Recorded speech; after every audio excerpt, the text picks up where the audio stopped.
from the City of Presidents, it's the All About Quincy podcast. This is your host, John Melly. Join me as we explore the history, hidden gems, and highlight the businesses with great stories that all tell the tale why Quincy, Massachusetts is a great place to live.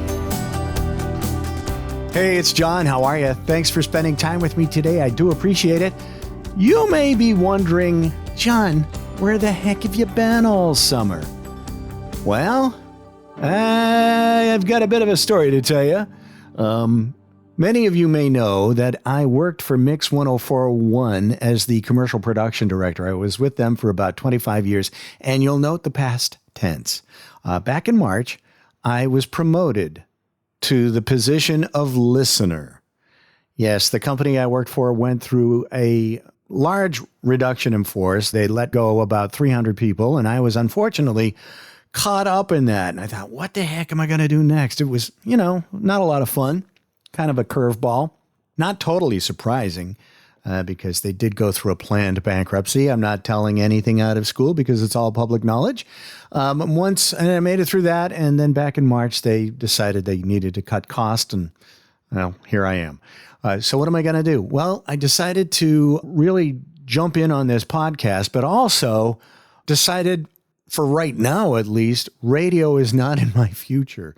I've done that. I did it for about 30 years, but advertising is still in my future. And so to that end, I've got some exciting news I want to share with you. I purchased the rights to some magazines that many of you receive in your home every 3 months. It's the Community Values Advertising Magazine, and there are 3 different magazines that get mailed. We mail to about 67,000 households in Quincy, Milton, Braintree, Weymouth, and Cohasset, Hingham, Hull, and Scituate. And so I purchased that magazine. What I want to do is I want to interview the business owners who advertise in the magazine. I want to support them. And I also want to have guests on this show also promote their businesses in the magazine, kind of cross-pollinate. This is all about staying local, broadening the local sphere from just beyond Quincy, but in these 8 communities that comprise the northern South Shore area, if you will. So I'm excited to share that with you. And one of the reasons why I held back was I was really busy learning all the ins and outs of getting advertisers, meeting current advertisers, and going through the process of bringing this publication to life and bringing it to print. And so my first magazine should be hitting your mailboxes between Wednesday, September 10th, which is tomorrow as of this recording, through Friday, September 12th. And I'm really excited about it because I've got a lot of new advertisers in there. My goal is to grow this magazine and get some really good values for you, the listeners of this podcast, and just bring about and support local businesses, because that's what the All About Quincy podcast's mission was from the get-go. If you or someone you know owns a local business in either Quincy, Milton, Braintree, Weymouth, Cohasset, Hingham, Hull, Scituate, and if you want to reach over 67,000 households within those communities for only pennies per address, literally crazy, ridiculous affordability here, reach out to me at john@allaboutquincypodcast.com and say, interested in advertising in your magazine as the subject, and I will get back to you. I promise. You may remember the story of why I started the All About Quincy podcast. And just in case you haven't heard it yet, let me tell you one more time. As you know, I started this podcast during COVID, and I come from a family business background. My family used to own a stationary office supply store. We sold greeting cards.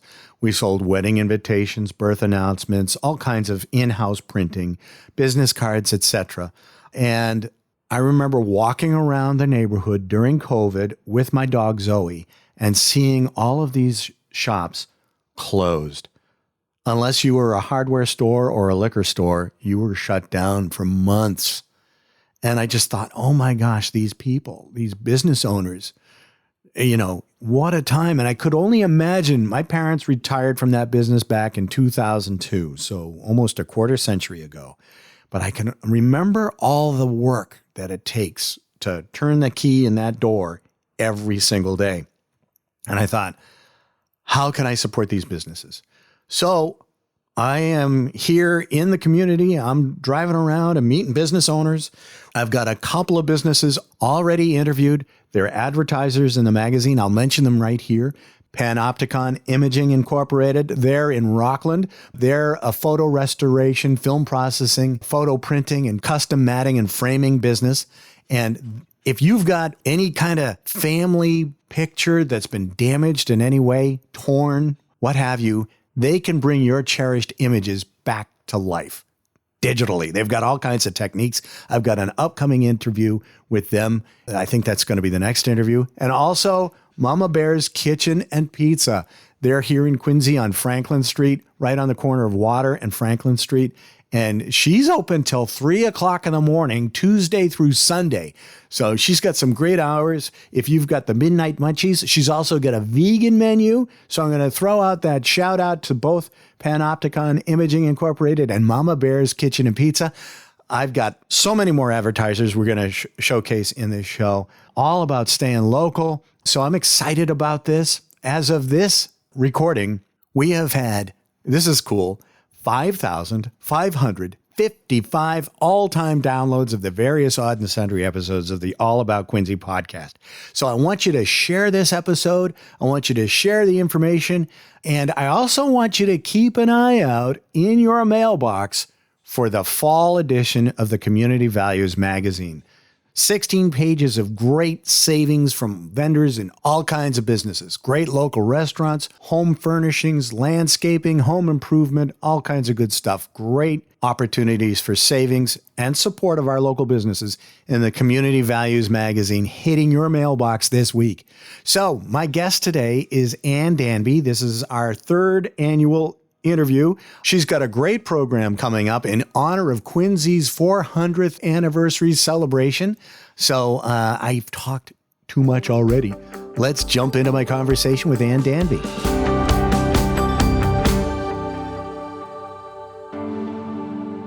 Well, welcome back. We have, I think this is our third year in a row, Ann. Yes. Talking about the events taking place at Ruth Gordon Amphitheatre.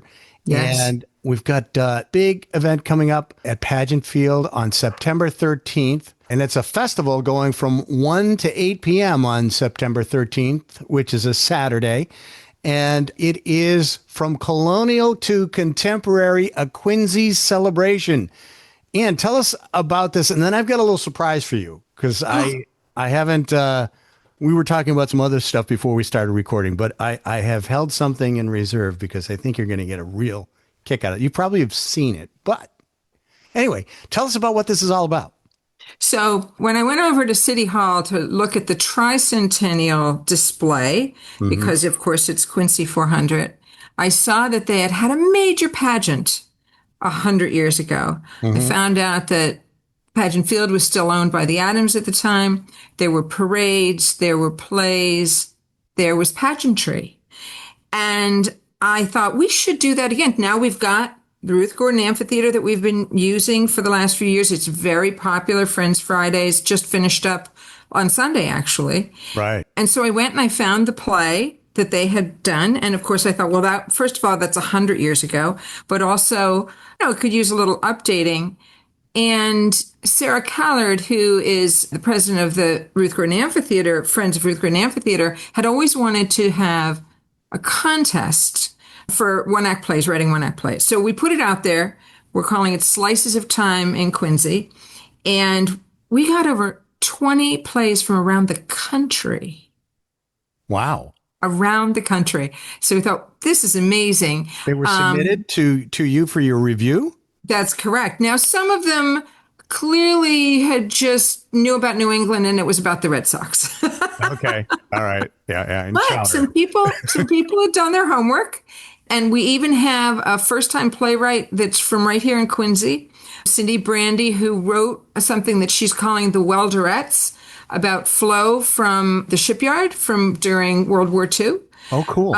And so we picked 5 that are literally slices of time in Quincy. But one of them, I took that tricentennial play, and I adapted it to just give us the slice from 1625, when Thomas Morton first arrives and names it Marymount, till we're named the town of Quincy.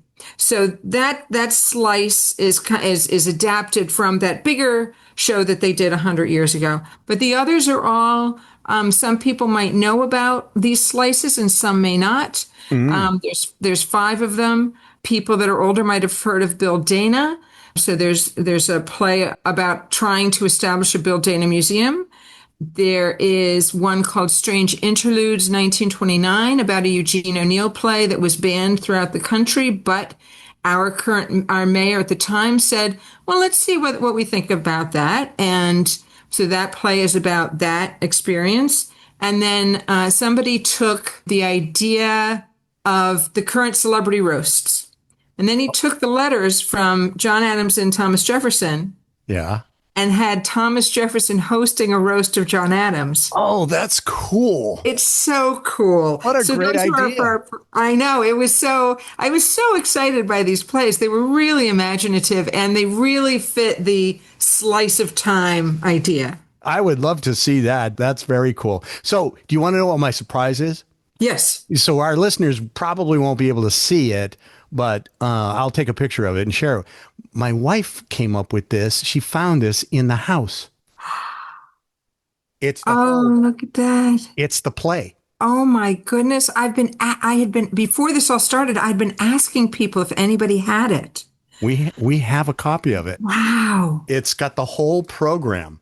And it was a huge program. It was the whole weekend. It's got a committee listings in the back. It's got the chorus, music, committee to secure properties and scenery, etc. Committee on properties, committee on care of properties, tickets and policing grounds committee, the usher committee, the costume committee. I mean, it's got all of these names in here. So, and on the front of it, it's got a picture of the Church of the Presidents. And then it goes 1625 to 1925, and it says Pageant of Quincy on it, just for our listeners. Wow. But this is like, it's about 120 pages. Yeah. And it's bound and it's gray. And that's wonderful. So I'll have to let you look at it. Oh, it's got all kinds of great signatures in here. It's wow. Purchase of the Land, Scene 3, 1665. Have you seen this? So I went to the library. And the library has a copy. Okay. So I have to say, yours is in better shape than theirs, I think. Ann's grandfather was the sealer of weights and measures for the city of Quincy. Wow. Back in probably right around the time that this pageant was done. Right. So 1925. Yeah. So he probably went to it. Yeah. You know, I mean, it's amazing. Well, they had, and obviously we're not doing some of this stuff, but like we're going to have the Quarry Museum on there, but they're going to be at a table showing things. What they had was a horse-drawn carriage where they were bringing like pieces of things from the quarries. They had something about, I can't remember what they brought for the railroad, but what they did was amazing. And as you see in that program, there were hundreds of people involved in making this happen. Oh, easily. Yeah. I mean, the committees goes on for like 3 pages. Yeah. I mean, it's incredible.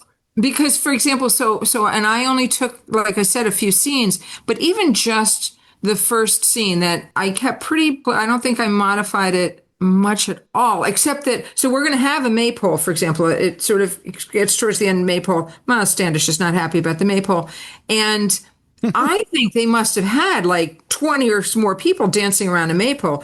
We'll have less than that unless people in the audience want to dance around the maypole as part of the play. But so, you know, they had these crowd scenes.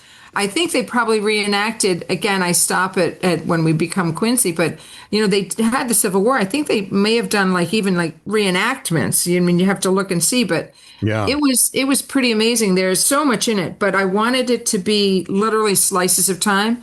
And I thought it was good to stop for that piece when we get approval to become the town of Quincy. Oh, okay. So the charter was recognized by the state? Yeah, so if you come see the play, what I found out when I did some other reading, John Quincy Adams kept a lot of diaries, as you know. Yeah. And in his diary, he apparently was in the State House at the time. Okay. In his diary, he's writing about how he wrote a bill, and the first entry is about making the North Precinct of Braintree its own town. And then about a week or more later, he starts calling it Quincy. So when he first is working on the bill, they haven't picked the name yet. Okay. And so the little snippet that we have, which is different than what's in the thing you have in your hand, is having learned that, I said, okay, let's play with how does that come about? Because at the time, John Hancock was governor. Okay. Yeah. And so they probably originally wanted us to be Hancock. Probably. Yeah. But he said no. John Hancock said no? John Hancock said no. But as you know, how magnanimous. Quincy is Abigail Adams' relative. Right. Yes. And so Quincy is put forth as who we should be named after. And he's a very good choice to be named after. Some of the other things that we're going to have, we have something called the Big Book that has been built that is 7 feet tall by about 5 feet wide, that sort of has the highlights of the history of Quincy in it. So it talks about this man, and there's a little speech in the play as to why they picked him. But he's he's very representative of this city. So they did a good job, I think, in who they picked to name us after. As you're talking, I'm looking through here, so this will be fun. On page 112, there's a listing of sewing women, which is a list of workers until May 16th, 1925. Yeah. And it goes on. Must have been for a month or so, because I think she started in April. Oh, no, she started in April, I think. 2, 3, 4. Yeah. 4.5 solid pages of names. Yeah. It's just, I think the entire city must. It probably. I think they did. You know, I really feel like the pageant 100 years ago was a precursor to our Flag Day Parade. Because if you think about the Flag Day Parade, everybody comes out. Yeah. It's a great celebration. And ends up at Pageant Field. So I feel like it was a precursor. It's very different, but I think it was a precursor. And so what we're doing is a sort of homage to it, but obviously bringing it up to date.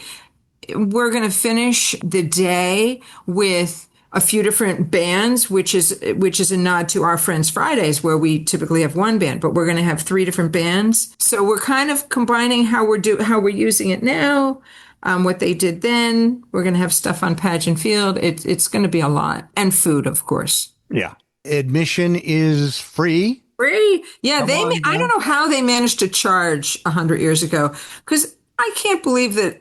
I mean, they must have put up gates or something. That's a large open field, but we've always been free. The Friends of Ruth Gordon Amphitheatre puts on free concerts. When we've done plays up there, we do them for free. So yes, you're paying for the food when you come up for the food, and we will welcome donations, because we don't have 100 women sewing costumes. Oh, it's a lot more than 100 women, I can tell you that. Yeah. There's you got to love this stuff. I mean, it's just it literally is a time capsule.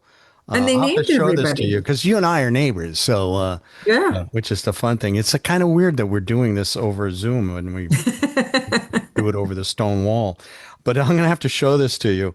But there's a little note in here. Oh, here's a note on page 100. Oh, this is a note from my mother-in-law. What does she say? It's a note.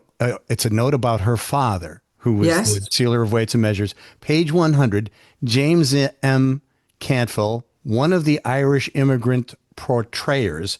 Oh, I can only imagine. Like, there's a provenance in here about a gift. Right. That's wonderful. Yeah. So I've been encouraging the city councilors to be in the second scene. So the second scene is where the selectmen of Braintree sign a land deal with Wampatuck to say that they can use the land. Wampatuck's people will continue to use the land, but they can take that land deal and send it to England and say, we are separate from Plymouth. We are our own group. And then they sign it. Faxon signs it. Thayer signs it, etc. So I have been sort of badgering the city councilors to say, I want you on that stage to be signing the document because you are our current ones. That would be, yeah, that's cool. Past is present. Or exactly. So we'll see how many of them get up there, but I've been encouraging them, badgering them. I don't think you'd find too many shy city councilors who don't want to stick up in front of them. As long as they're around. So our city councilor here for Ward 2 is actually away that day, and he's very disappointed because he comes to all the Friends Fridays, but he won't be around, so we won't see him on that stage. Okay. So what's the core message that you want to make sure that our listeners get in? To the festival on the 13th? To come to the festival, absolutely, on the 13th. One of the things I didn't mention with the various booths is that we've persuaded the Trailside Museum to bring some animals for the kids to see. Oh, cool. Yeah, we have craft tables as well. And one of the craft people, if she makes it, does face painting. So we've got something for everybody. And it'll just be a lot of fun to learn something you didn't know about the city, to enjoy local music. We're opening in the pavilion with Marcus Johnson, which a lot of people know him. Once we finish the plays, there's a dance showcase. If you have that book, you'll see that they did this thing they called the Mask of Immigrants. Well, yes. Let's not do that. Instead, wait a second. Trudy's barking about something. Can you hear Quinn in your house? I can actually hear them. How could you not? If Ronnie was here, you'd hear her, because if she hears them, then she's going. Oh, no, I'm sorry. It's okay. Sometimes it's because there's a skunk, so it isn't always their fault. Yeah, or a coyote. Coyote. And there's a guy across the park, and he calls Quinn the neighborhood rooster. And and he says, "Oh, I'm sorry." I said, "Don't apologize. It's true. He's loud." Anyway, the Mask of the Immigrants. There's and it starts off. I saw it. I was kind of chuckling with the terminology. Yeah, that was not the foreign peoples. Right. So instead of something like that, what I've done is we've talked to current dance troupes in the area. So Through Dance does salsa dancing. So they're going to do salsa dancing, and one of them is going to tell about their immigrant experience. We have Yee's Southern Lions that do Chinese dragon dancing. Oh, cool. Yeah. Yep. So we're going to have that. We've been talking to some tribes. We're hoping to have Native American dancing if we can. So the idea, which obviously they're not immigrants, and then on the field, they're going to have their own booths as well to talk to people. But then I also have, you probably know about the Finnish steam baths. They're still there. They're now called the Dylan's. Oh, is he still doing the steam baths on Copeland? Yeah. I thought he had stopped it. Well, he sold it to Dylan, who is still running it. Oh, because I've gone there a couple of times. So it's still there. And so that comes. So what I wanted to do was say, instead of having somebody walk around like pretend they're Michelangelo, let's talk about the people that are actually here. Right. Because we do have this very strong immigrant personality, really. Totally. In Quincy, yeah. Right. Yeah. And so we're going to have like some dancing on the stage of that, and then some stuff up in the booths as well for that. I haven't managed to get the Irish step dancers. They seem to have been very busy this summer, so we've been trying to get them, but I don't think we're going to have any on the stage, and I'm a little disappointed. That's kind of, I mean, it's not like there aren't any Irish in Quincy. No, there's lots of them, but I think they've been busy. If this podcast gets them to call us, we still have a window. We've got a week and a half to go. So Right. They only have to dance for about 8 minutes and maybe tell a little bit about their stories. That's the difference between what they did 100 years ago when they had just this sort of parody of thing. We want actual people to be showing these wonderful dances and to tell their story. So, I mean, they did acknowledge who they were, but it was different than what we want to do.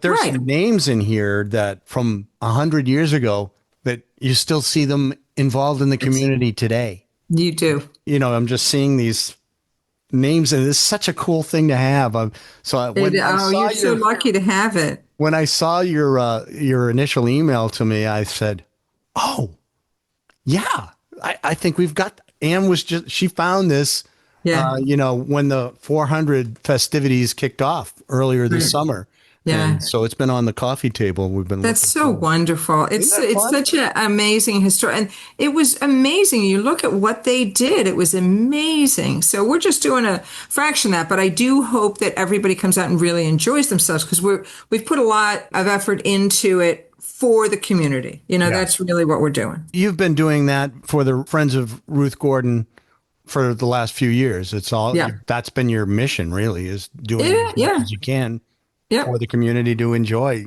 the arts, Yeah, music, absolutely. plays, all kinds of good stuff. So Yeah. we're happy to showcase that. So admission is free. Do Yep. they bring picnic? I mean, it's up to them. Black's Creek is going to be there. Lorenzo. Moms on the Go is going to be there. The Greek, we now have Georgie's Greek Taverna, which is like the gyros and things is going to be there. The ice cream, Smiles by the Mile will be there. I just got confirmation Coffee Break will be there. Oh, we cool. have Break Rock Brewery. So if you don't drink, you've got Coffee Break. If you do, you've got Break Rock. It's funny at our Friends Fridays, there's a group of people who had started coming and they bring a table and a tablecloth and individual pizzas. Okay. They sit around their makeshift table and enjoy our concerts. That's great. Now, I mean, with the festival, there's probably a lot more moving around, right? Because we've got stuff on the field and Yeah. the plays and the music, but it's going to be fun. It sounds like a great take. And hopefully this fantastic weather that we've been having holds through. It's a rain or shine kind of a thing, right? It kind of is. They did give me a rain date, but it's October 11th. Oh, I think if we ended up having to do that, I think it would be pared down because I don't think I'd get all the same people. yeah, it's tough to, it's like herding cats. Yeah, I mean, when you do something this big, but I'm very hopeful. I've been watching the weather. So far, so good. As we get closer, I'm still, anybody wants to talk to the rain gods, just ask them to hold off until the next day. Right, exactly. One thing you want our listeners to know, what would that be? If you want to know more about it, go to thaliatheatretroupe.org, and we've got lots of stuff about the event on there. Okay. What if somebody was interested in joining the troupe? Are there opportunities for people to do that? There always are. Absolutely. We can always use people to join the troupe. Just let us know. And there's a thing under auditions actually on there that says, we're not holding auditions right now, but if you're interested in joining us, click on this link and let us know. So Okay. We've had some wonderful people join the troupe, and I would like it to only grow bigger. Not just on stage, backstage. I was going to say, sound, lighting, props, all that kind of stuff. Makeup, All of that costumes. stuff, building sets, costumes. Yeah, there's a lot that people can do on theater. It isn't all on stage. There's people that used to be on stage that are fantastic that for whatever reason had stopped that have come through us and come back again, and they make our shows amazing. So That's awesome. That's great. yeah. All right. Well, Ann, I want to thank you for letting me know about this. And it's been a fun conversation, and it sounds like a great event. Saturday, September 13th from 1 to 8 p.m. at Ruth Gordon Amphitheatre, part of Pageant Field. Yep. So, Thank you. well, that's it for this episode of the All About Quincy podcast. I want to thank you for listening. Hey, if you know of someone, maybe it's yourself, that is a business owner, a historian, something neat going on in the community, an unsung hero in the city of Quincy, we want to hear about it. If you think you should be on the show, or if you think of someone who should be on the show, we want to know. Just go to allaboutquincypodcast.com, click on the contact button in the upper right-hand corner, and fill out your name, email address, and a short paragraph of why this person should be on the show. We would love your suggestions. Anyway, until next time, thanks for listening, and I'll talk to you real soon. Take care.